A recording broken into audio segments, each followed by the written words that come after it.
I've officially finished my Ghost of Yotei series. Here's my quick review.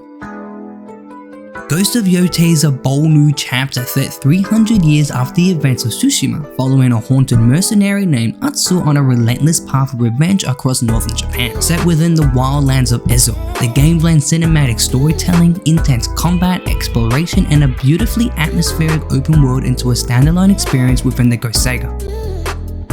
One of the best aspects of Ghost of Yotei is easily the world itself. Sucker Punch absolutely nailed the atmosphere and attention to detail. From the snowy mountains to the lively inns and NPCs, Ezo generally feels alive and immersive. The NPCs have way more personality this time around, and exploration is heavily rewarded, whether you're discovering myth tales, hidden camps, new gear, or valuable resources. Customization is also fantastic. There's a huge variety of armor sets that support different playstyles, whether you prefer stealth, ranged combat, or charging straight into battle. The weapons themselves are probably my favorite part of the entire game. Unlocking them through different senseis and learning the way of each weapon added a really cool layer to progression and made combat feel more engaging. The UI and progression systems are also really solid. Building up Atsu's pack with unique allies throughout the game was a feature I generally enjoyed, and the relationship between Atsu and the wolf companion, who you can name either Kiba, Mikage, or Shunen, was awesome. Calling her into battle and upgrading her ability through wolf dance made her feel like an actual companion rather than just another mechanic.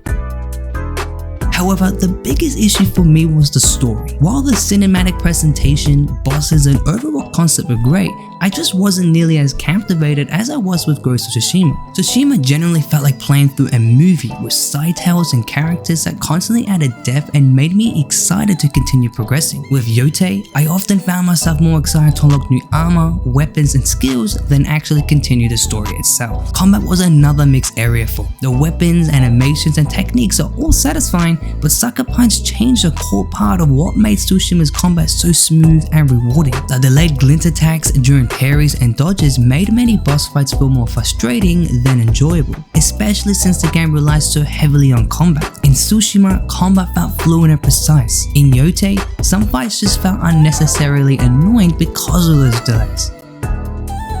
Overall though, I still think Ghost of Yotei is a great game and one that I absolutely recommend playing. It improves on exploration, well designed, customization, and overall immersion in a lot of ways. Even though I personally don't think it reaches the same level of Ghost of Tsushima story-wise or combat-wise, it's still a beautiful, detailed, and generally enjoyable experience that fans of the Ghost series would definitely appreciate.